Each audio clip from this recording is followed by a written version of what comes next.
चलिए let's start DCN, that is data communication network. और data communication network में हम लोग कर रहे थे कि हम लोगों ने देख लिया था कि हम लोगों के पास कितने तरह के माइक्रोवेव होते हैं। सॉरी, हम लोगों के पास जो है टाइप्स ऑफ वायरलेस मीडिया में हम लोग कर रहे थे, जिसमें कि रेडियो वेव्स, माइक्रोवेव्स और इंफ्रारेड तीनों होते हैं, है ना।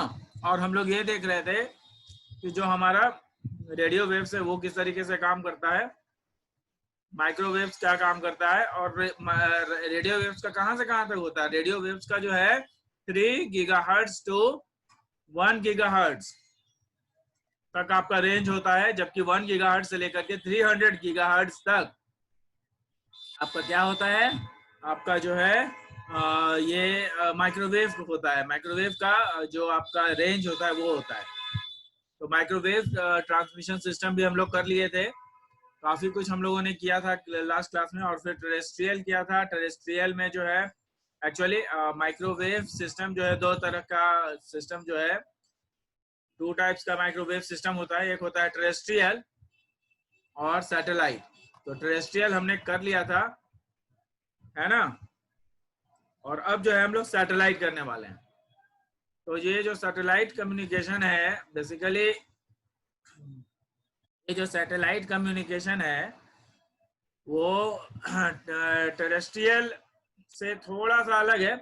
और ये जो सैटेलाइट कम्युनिकेशन होता है उसमें जो है हम लोग ऑलमोस्ट रेडियो फ्रीक्वेंसी पे ही काम करते हैं। तो पहले हम लोगों को ये समझना होगा कि रेडियो फ्रीक्वेंसीज है क्या, और यही आपका जो है रेडियो फ्रीक्वेंसीज जो होता है वो सैटेलाइट कम्युनिकेशन सिस्टम के लिए उपयुक्त होता है।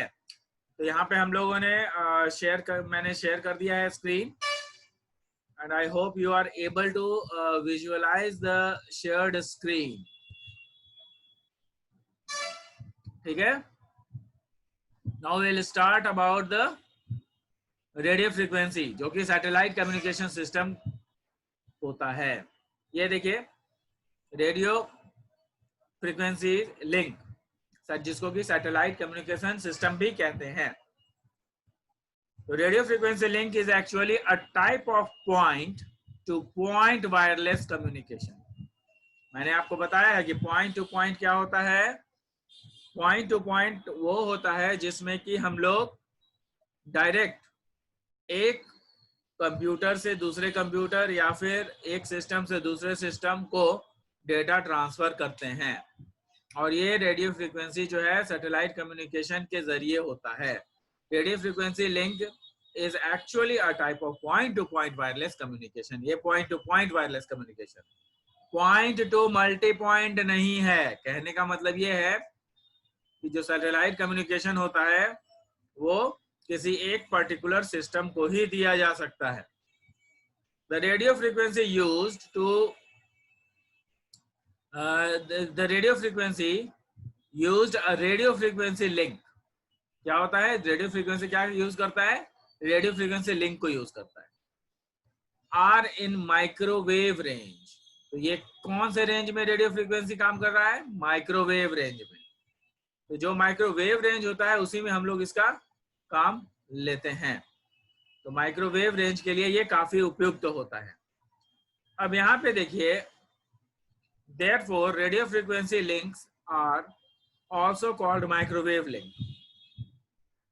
तो रेडियो फ्रीक्वेंसी लिंक को हम लोग माइक्रोवेव लिंक भी कहते हैं। For long distance communication, for long distance communication हम लोग के पास क्या है, फॉर लॉन्ग डिस्टेंस कम्युनिकेशन आपका जो ये है कम्युनिकेशन हो रहा है, तो उसमें हम लोग सैटेलाइट कम्युनिकेशन का यूज करते हैं, मतलब सैटेलाइट कम्युनिकेशन सिस्टम का यूज करते हैं।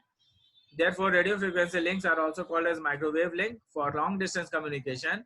Microwave radio transmission is widely used as an alternative coaxial cable. Alternative coaxial cable के रूप में हम लोग इसको काम करते हैं। coaxial cable तो है, लेकिन इसको जो हम लोग ऑल्टरनेटिवली इसको यूज करते हैं। कहने का मतलब जैसे टावर्स वगैरह में हम लोग क्या करते हैं, हम लोग वैसा वायर लगाते हैं the signal transmission takes place in the form of electromagnetic waves. जो आपका सिग्नल ट्रांसमिशन होता है उसमें हम लोग इलेक्ट्रोमैग्नेटिक वेव्स का इस्तेमाल करते हैं। जो सिग्नल ट्रांसमिशन होता है उसमें इलेक्ट्रोमैग्नेटिक वेव्स का इस्तेमाल करते हैं, जिसका कि वेवलेंथ जो है वो बहुत ज्यादा नहीं होता है, लेकिन कुछ सेंटीमीटर्स तक होता है, वेवलेंथ ऑफ फ्यू सेंटीमीटर्स। जो पैराबोलिक एंटेनास होता है, पैराबोलिक एंटेनास कहते हैं, जैसे कि आपका जो डीटीएच घर में लगाते हैं वो गोल सा होता है, पैराबोलिक एंटेनास बोलते हैं उसको। Can be mounted on the tower, ऐसे ऐसे पैराबोलिक एंटेनास टावर के ऊपर भी लगाए जाते हैं to send beam of waves to another antenna, एक एंटीना से दूसरे एंटीना तक जो आपका बीम ऑफ वेव्स है वो पहुंच सके, उसके लिए हम लोग क्या करते हैं, उसके लिए हम लोग एंटीना में काफी एंटीनाज में हम लोग पैराबोलिक जो आपका एंटीना होता है उसको हम लोग लगाते हैं। The transmitting and receiving antennas are highly directional to enable to have point to point communication. जो भी हमारा ट्रांसमिट होता है, ट्रांसमिट एंड रिसीव, जो भी हम लोग ट्रांसमिट करते हैं डेटा और या फिर रिसीव करते हैं, वो ज्यादा से ज्यादा ट्रांसफर हम लोग सही से कर सकें, इसके लिए हम लोग क्या करते हैं कि पॉइंट टू पॉइंट कम्युनिकेशन के बीच में ये होता है, इसलिए हम लोग जो डायरेक्शन है उसको ठीक रखते हैं, डायरेक्शन को ठीक रखते हैं, एंटीना के डायरेक्शन को ठीक रखते हैं। ठीक है, तो एंटीना का डायरेक्शन है उसका हम लोग सही से उपयोग करते हैं, क्योंकि अगर डायरेक्शन सही नहीं रहेगा तो हमारा जो एक्शन है, जो लाइन ऑफ एक्शन है उसके ऊपर अगर नहीं रखेंगे हम लोग, तो क्या होगा कि आपका परसेप्शंस, जो आपका रिसेप्शन है वो सही नहीं आएगा, तो आप सही से डेटा रिसीव नहीं कर पाओगे। This system is widely used for both, ये सिस्टम दोनों के लिए उपयुक्त है। किसके लिए? टेलीविजन के लिए भी और टेलीफोन ट्रांसमिशन के लिए भी। तो टेलीविजन सिस्टम में भी इसको अच्छे से ढंग से हम लोग यूज करते हैं और टेलीफोन ट्रांसमिशन में भी इसको ढंग से यूज करते हैं, मतलब बहुत अच्छे से इसको यूटिलाइज किया जाता है। The higher the height of tower, जितना ज्यादा टावर की हाइट होगी, the higher the height of the tower which holds antenna, जो भी एंटीना होगा और जो एंटीना हाईली आपका जो एंटीना होगा वो हाई पे आपका काम कर रहा होगा, मतलब हाइट पे काम कर रहा होगा, किसी एक हाइट पर काम कर रहा होगा। अगर कोई एंटीना होगा जो जितना ऊपर हाइट पे होगा वो उतना ज्यादा रेंज देगा। कहने का मतलब the system is widely used for telephone system. The higher the height of the tower which holds the antenna, the greater range for the example, मतलब कि वो सबसे ज्यादा रेंज का होगा, मतलब रेंज ज्यादा हो जाएगा उसका, जितना ऊपर होगा उतना का रेंज जो है उससे भी ज्यादा हो जाएगा। तो आप लोगों को ये बहुत सही से काम हो पाएगा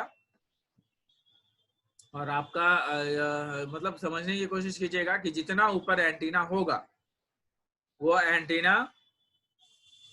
एंटीना आपका सबसे ज्यादा, सबसे बढ़िया से आपको शो करेगा, आपका जो रिसेप्शन है उसका जो रेंज है वो सबसे ज्यादा होगा।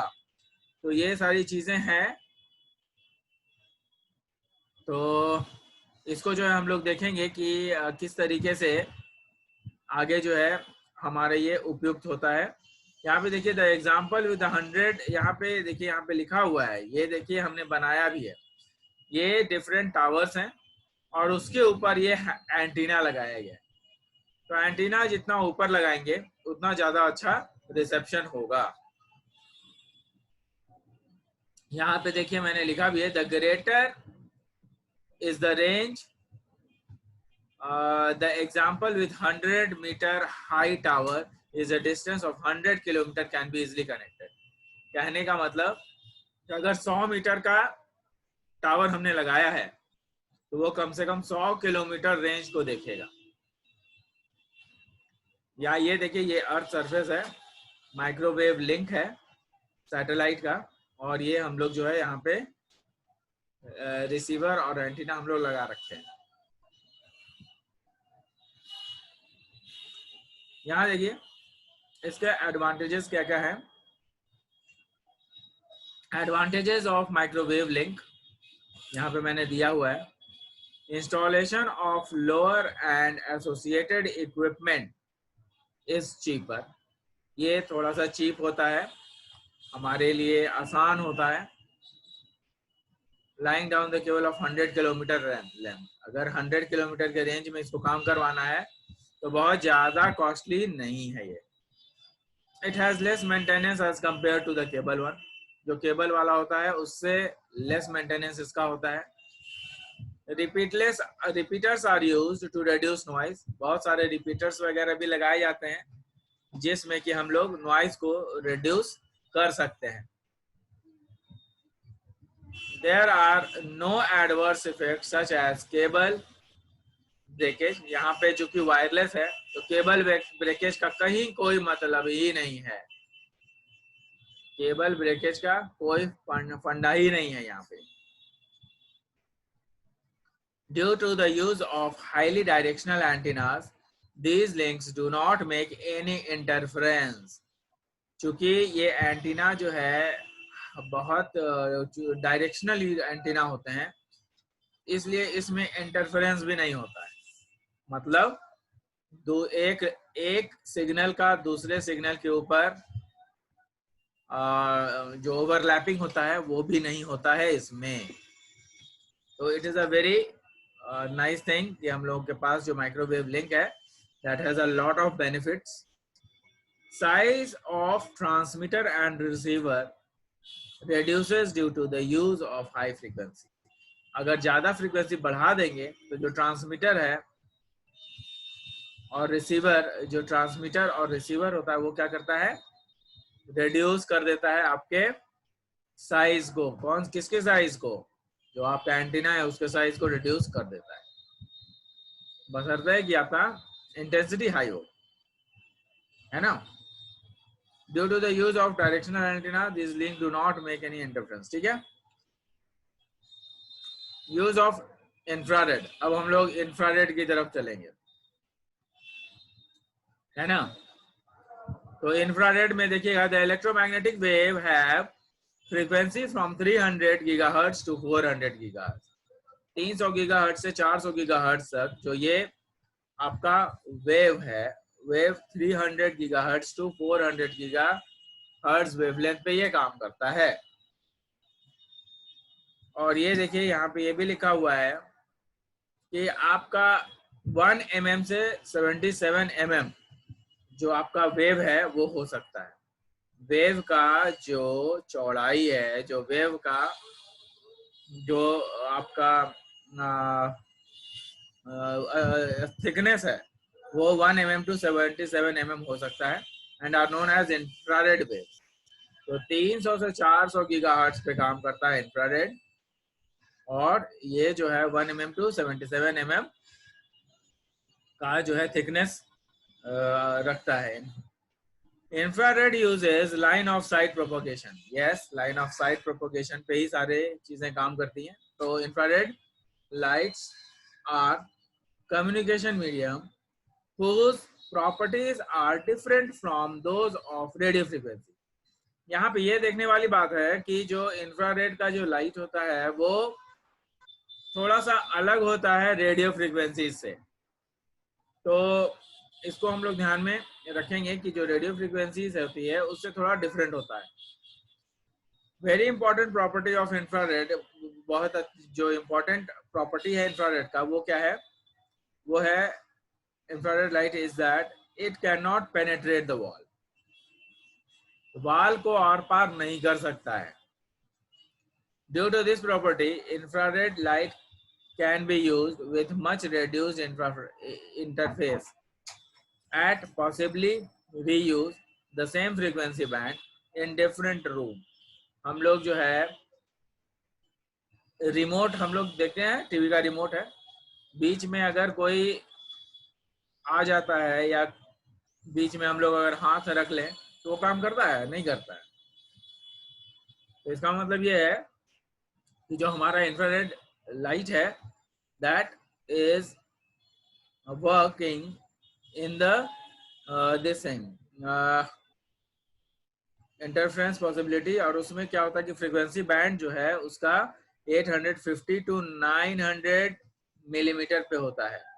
देखिए यहाँ पे लिखा हुआ है कि much radius interference possibly reuse the same frequency band in the different room 850 to 900 metre. तो इंफ्रारेड के बारे में हम लोग ऑलरेडी पहले भी पढ़ चुके हैं।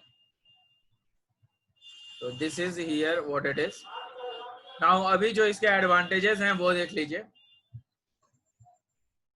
ये जो इंफ्रारेड के जो एडवांटेजेस हैं वो हैं, it has a very high bandwidth which is available for use but has been used to its full extent. मतलब ये कि it has a very large bandwidth. Bandwidth कहने का मतलब उसका बैंडविड्थ ऑब्वियसली बहुत बड़ा होता है, जो कि 300 टू 400 गीगाहर्ट्ज हम लोग देख चुके हैं। और उसी में हम लोगों ने ये भी देखा है कि आपका जो डिसएडवांटेज इसमें आप लोग क्या करते हैं कि इट इज अवेलेबल, जो कि बहुत ज्यादा यूज में है। और उसके डिसएडवांटेजेस ये हैं कि जो सन का रेडिएशन है वो इंफ्रारेड को इफेक्ट भी डालता है। देखिए, the sun generate radiation in infrared bandwidth which can cause lots of interference with the infrared communication। तो हम लोग का जो सन का जो ये रेंज है वो भी जो है थोड़ा सा उसके साथ मैच करता है, उसकी फ्रीक्वेंसी। तो हम लोगों के पास जो है इंफ्रारेड के लिए थोड़ा सा दिक्कत आता है सन की वजह से। तो here we have ended the chapter. इसमें बेसिकली हम लोगों ने देखा कि कैसे रेडियो फ्रीक्वेंसी सैटेलाइट कम्युनिकेशन का काम करता है, और उसके बाद एडवांटेजेस क्या है माइक्रोवेव से लिंक के। ठीक है, तो hope I am able to make you understand. अब हम लोग नया चैप्टर है डेटा मॉडेम्स, जो कि हम लोग शुरू करेंगे। तो उसके पहले मैं आप लोग ये देख लीजिए कि कहीं पर कोई भी आपको प्रॉब्लम नहीं होना चाहिए। हम लोग जो है इसको ये देखेंगे कि आपका जो ये है